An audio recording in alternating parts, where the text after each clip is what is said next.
دوسری حدیث جس میں حضور علیہ الصلوۃ والسلام نے اپنا ذکر خود کیا، تشریف لائے، صحابہ باہم بیٹھے ہوئے تھے اور آج تذکرہ چل رہا تھا نبیوں کا۔ ایک نے بولا حضرت آدم علیہ السلام کی بڑی شان ہے، وہ ابو البشر ہے، انسانیت کا نقطہ آغاز ہے۔ دوسرا بولا بالکل ٹھیک کہا تم نے، لیکن حضرت ابراہیم علیہ السلام کا مرتبہ کون سا کم ہے؟ وہ بیٹے کی گردن پہ اللہ کے نام پہ چھری رکھ دیتے ہیں اور جلتی ہوئی آگ کے انگاروں میں چھلانگ لگا دیتے ہیں۔ تیسرا بولا حضرت موسیٰ علیہ السلام کا مرتبہ کون سا تھوڑا ہے، ہاتھ میں عصا ہے، سر پہ امامہ ہے، اور فرعون کے دربار میں کھڑا ہو کے اللہ کا نبی توحید کا اعلان کر رہا ہے۔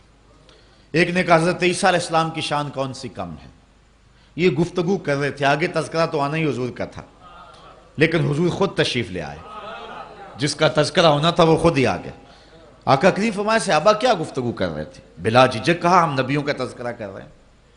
آج تو ایک پیر دوسرے پیر کا نام نہیں لینے دیتا، لیکن صحابہ نے کہا کہ حضور ہم نبیوں کا ذکر کر رہے ہیں۔ حضور خوش ہوئے، فرمایا تم نے کہا آدم صفی اللہ ہیں، ہوا کذالک، بالکل ایسے ہے۔ تم نے کہا نوح نجی اللہ ہیں، ہوا کذالک، بالکل ایسے ہے۔ تم نے کہا ہے کہ موسیٰ کلیم اللہ ہیں، ہوا کذالک، بالکل ایسے ہے۔ تم نے کہا عیسیٰ روح اللہ ہیں، ہوا کذالک، بالکل ایسے ہیں۔ آگے فرمایا الا وانا حبیب اللہ، سن لو میں بھی اللہ کا حبیب ہوں۔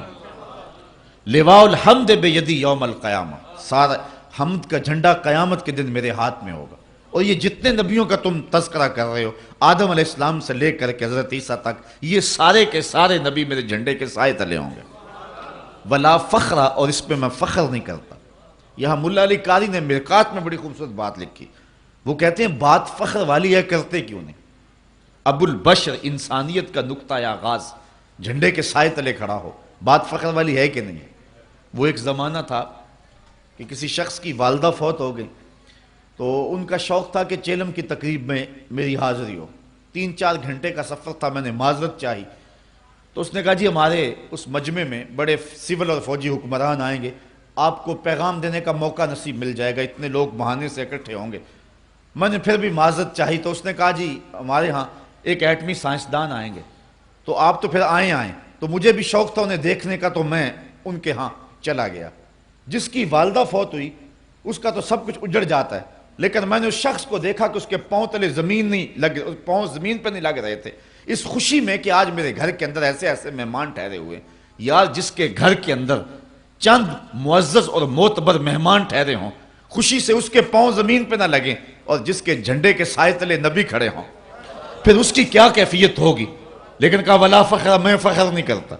ملا علی قاری بولے ابو البشر، انسانیت کا نقطہ آغاز، جھنڈے کے سائے تلے، لیکن ہے ولا فخر، میں نہیں فخر کرتا۔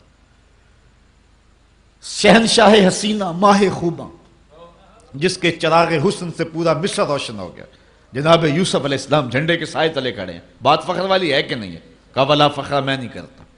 پاؤں کی ٹھوکر سے مردے کو زندگی دینے والا، اللہ کا جلیل القدر نبی، بن باپ کے پیدا ہونے والا، عیسیٰ روح اللہ، ماں کی آغوش میں نبوت کا اعلان کرنے والا، اللہ کا جلیل القدر نبی، ماں کی آغوش میں اپنی نبوت کا اعلان کرنے والا، اور اللہ کی طرف سے انہیں کتاب عطا کر دی گئی، وہ کہے جھنڈے کے سائے تلے کھڑا ہے، بات فخر والی ہے کہ نہیں؟